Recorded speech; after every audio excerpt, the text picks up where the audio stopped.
ఈరోజు కథ నా నువ్వు నీ నేను రచించిన వారు వనజ గారు. ఎవరో అనుకుని అటువైపు తిరిగి చూడగానే స్టిఫ్గా సుదీప్ అతని వెనకే దాక్కున్నట్టు లతని చూడగానే నాలో ఒకలాంటి ఉత్సాహం రావడంతో ఏయ్ లత అంటూ అరుస్తుంటే వాళ్ళ ఆయనతో పాటు నా ఆయన కూడా ఉలిక్కిపడి చూసినట్టున్నారు.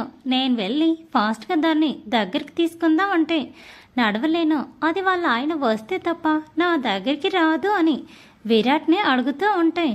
ఏంటి సుదీప్ అక్కడే నిలబడిపోయావు, లోపలికి రా అని చెప్పాడు విరాట్. సుదీప్తో పాటు లత కూడా మెల్లిగా అడుగు వేసుకుంటూ వస్తుంటే దానివైపు కోపంగా చూసి కిచెన్లోకి వెళ్ళిపోతుంటే వసు ఇలా రా అని పిలిచేసరికి విరాట్ పక్కకి వెళ్ళాను. లత నా వైపు దీనంగా చూస్తున్నట్టు ఉంది, కానీ నేను పట్టించుకోలేదు. దానికి తెలియాలి కదా నేను చాలా కోపంగా ఉన్నానని. సో అలాగే ఉన్నాను. వస్తా అంటూ అది పిలవబోతే దానివైపు చూస్తూ నాకు మీ ఆయన ఉన్న భయం లేదు, మా ఆయన ఉన్న కూడా భయం లేదు అని చెప్తూ కనీసం 20 రోజుల నుండి కాల్ కూడా లేదు. నేనున్నాననుకున్నావా లేదా? అంతేలే, నేనేం నీకు ఫ్రెండ్ని కాను అంటూ అలుగుతూ ఉంటే విరాట్ నుండి సేమ్ రియాక్షన్ విత్ కోపం. నా అరుపుకి ఇంకా అది ఏడ్చేలాగే ఉంది. ఏడు పాపుకుంటుందని కూడా తెలుసు. తను కొన్ని డేస్ నుండి సరిగ్గా లేదు, అందుకే మీ గురించి ఆలోచించలేదు అని చెప్పాడు సుదీప్. అతను మాట్లాడేసరికి మనం ఇంకేమంటాం, ఇంక నేను సైలెంట్ అయిపోయి జ్యూస్ తీసుకొస్తాను అంటూ కిచెన్లోకి వెళ్ళిపోయాను. నాకేం స్నాక్స్ ప్రిపేర్ చేయడానికి రాదు కాబట్టి ఉన్న డ్రై ఫ్రూట్స్ లడ్డు ఇంకా ఎనర్జీ డ్రింక్ గ్లాస్లో ప్లేట్లో పెట్టుకొని వెళ్ళి లత ఇంకా సుదీప్కి ఇచ్చాను. ఇప్పట్లో నాకు ఆలోచించి కాఫీ పెట్టేంత ఓపిక లేక ఆ గ్లాసులు చూసి విరాట్ నా వైపు చూస్తుంటే హిషిషి అంటూ నవ్వేసరికి సుదీప్ ఆఫీస్లో ఏంటి విషయాలు అని మాట్లాడుతూ అతన్ని గార్డెన్లోకి తీసుకువెళ్ళాడు విరాట్. వాళ్ళిద్దరూ అలా వెళ్ళిపోయాక నా ఫ్రెండ్ కాని ఫ్రెండ్ ఇలా నా దగ్గరికి వచ్చేసింది. చెప్పండి సుదీప్ గారి వైఫ్ గారు ఎలా ఉన్నారు అని నేను అడుగుతూ ఉంటే అది నన్ను సైడ్ నుండి కొట్టి హత్తుకొని ఆ వీర ఎంత పని చేశాడు వసు అంటూ కళ్ళలో నీళ్లు తీపేసుకునేసరికి ఇంక నేనేం అనలేకపోయాను. నీకెలా తెలిసింది అని నేను అడుగుతూ ఉంటే తమరు ఎలాగో చెప్పే రకం కాదు కదా, అందుకే ఏదో నోట్స్ కోసం ఇషకు కాల్ చేస్తే తను మొత్తం చెప్పేసింది అంటూ.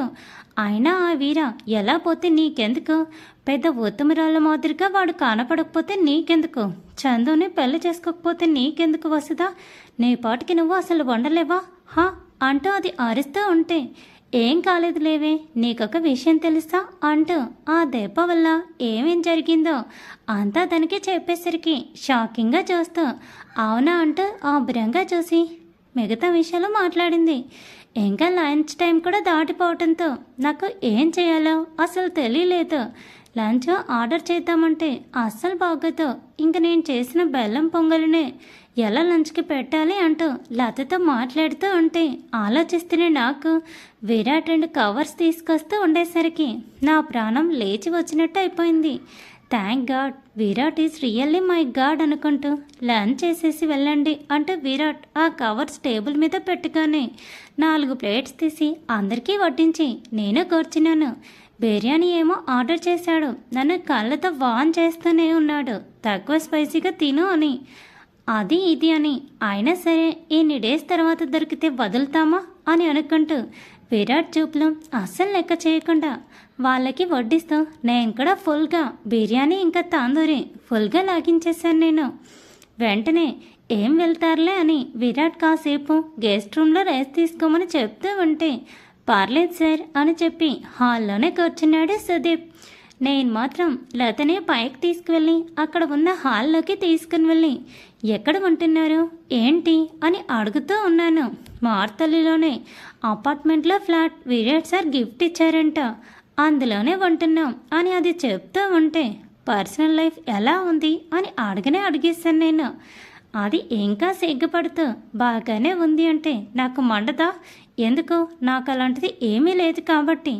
మీ ఆయనే మంచోడే బాబు అంటూ చెప్పి నీకు వంటలు వచ్చా అని అడిగితే నేర్చుకున్నాను, ఇప్పుడు ఆయనకు కూడా లంచ్ బాక్స్ నేనే పెట్టిస్తున్నాను అని అది చెప్తూ ఉంటే అలాంటి అదృష్టం నాకెప్పుడు వస్తుందో, నేనెప్పుడు వంట నేర్చుకుంటాను అని తెగ ఫీల్ అయిపోతూ లత నాకు ఒక హెల్ప్ చేయవే అని అడిగేశాను నేను.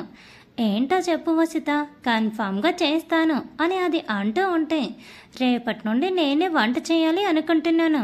ఏదైనా సింపుల్గా ఒక ఐటెం చెప్పవే అని నేను అడిగితే, సింపుల్ ఐటమా అంటే ఏం చెప్పను, టమాటో పప్పు, ఆలు ఫ్రై, రసం, లేదంటే చికెన్, అది కాకుంటే ఎగ్ ఫ్రై, నీకు ఏది కావాలో చెప్పు, అది ఎలా చేయాలో నేను చెప్తానంటూ లత అడుగుతూ ఉంటే, టక్కున 5 మినిట్స్లో ఏదైపోతుందో అది చెప్పు, నేను రేపు విరాట్కి అదే చేసి పంపిస్తాను అనేసరికి అది నా వైపు చూస్తూ, అయితే ఒక ఐటెం ఉంది నువ్వు 5 మినిట్స్లో చేయగలిగేది అని చెప్పేసరికి, యాహూ, రేపు విరాట్కి అదే చేసి పంపిస్తాను అంటూ, ఏంటి అంటే కప్ నూడిల్స్ అని అది చెప్పేసరికి నీరు కారిపోయి చూశాను నేను. నేనేదో నీకు వంట హెల్ప్ చేయమని చెప్తే నువ్వెంటే కప్ నూడిల్స్ చెప్తావు, ఆ మాత్రం నేను చేసుకోలేనా అనేదాన్ని. పీక పట్టుకునే లోపు సరే సరే చెప్తాను, సింపుల్గా పప్పు ఆలు ఫ్రై చేయి అని ప్రాసెస్ మొత్తం ఎక్స్ప్లెయిన్ చేసింది నాకు లత. అరే ఇంత ఈజీనా, ఈ మాత్రం హింట్ ఇస్తే చెలరేగిపోతానంటూ మిగతా విషయాలు మాట్లాడుకుంటూ ఉంటే, అలాగే సాయంత్రం అయిపోయింది. ఇద్దరం కిందికి వెళ్ళగానే సుదీప్ ఇక వెళ్ళేస్తాం సార్ అని అంటూ ఉంటే, లత కూడా నా వైపు చూసి బాయ్ చెప్పబోతుంది. అంతలోపే 1 సెకండ్ అని చెప్పి లోపలికి ఫాస్ట్గా వెళ్ళి కుంకుమ తీసుకొచ్చి పెట్టాను. నేను నిన్ననే వచ్చాను కాబట్టి ఇంకేం తేలేదు, ఏమనుకోకు, ఈసారి వచ్చినప్పుడు శారీ పెట్టి పంపిస్తాలే అని నేను అంటూ ఉంటే, నీ పిచ్చి, దానికెందుకు ఇంత ఫార్మాలిటీస్ అని అది నన్ను తిట్టి ఒక హగ్గుతో బాయ్ చెప్పి వెళ్ళిపోయింది. విరాట్ వంక ఒక యాటిట్యూడ్ లుక్ ఇచ్చి నేను పాయికెళ్ళిపోయాను. మధ్యాహ్నం వెయ్యని స్లీపు ఆ సాయంత్రం వేసేసాను. ఎందుకంటే నైట్ డిన్నర్కి ఏం చేయాల్సిన పని లేదు, బిర్యానీ మిగిలిపోయింది. దాంతో అడ్జస్ట్ అయిపోతాం అనుకుని నెక్స్ట్ డే లేచాను. విరాట్ ఆఫీస్కి వెళ్ళటం లేదు. సరే ఇంట్లోనే ఉంటాడు కదా, కాస్త లేట్ అయినా కూడా నా చేతులతో వండి పెట్టచ్చు అనుకుని మంచిగా తల స్నానం చేసి పూజ చేసుకుని కిచెన్లోకి నా కుడి పాదం మోపాను. అంతా దిగ్విజయంగా జరగాలి అనుకుంటూ హాల్లో కూర్చొని నన్ను ఒక గంట గమనిస్తూనే ఉన్నట్టున్నాడు విరాట్. ఏం చేయబోతున్నావు అని అడిగితే, నువ్వే కదా రేపటి నుంచి నీకోసం వంట చేయాలి అన్నావు, అందుకే దాని ప్రిపరేషన్ చేయడానికి వెళ్తున్నానని చెప్పాను.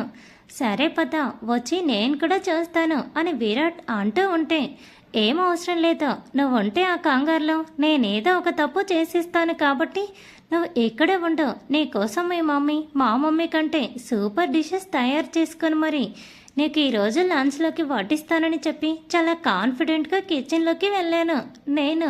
పండు, ఇక నీ వేషరూపం చూపించాల్సిందే అని అనుకుంటూ ఫస్ట్ అన్నం కోసం బియ్యం నానబెట్టాలి అని చెప్పి, బియ్యం ఎక్కడున్నాయా అని చూసి వెతికి పట్టుకొని, ఇద్దరం ఉన్నాం కాబట్టి 2 గ్లాస్ బియ్యం వేయాలి, 2 to 4 గ్లాస్ వాటర్ వేయాలి, సాల్ట్ ఇద్దరం ఉన్నాం కాబట్టి 2 గరిటెలు వేయాలేమో అనేసి అన్నం నానబెట్టేశాను.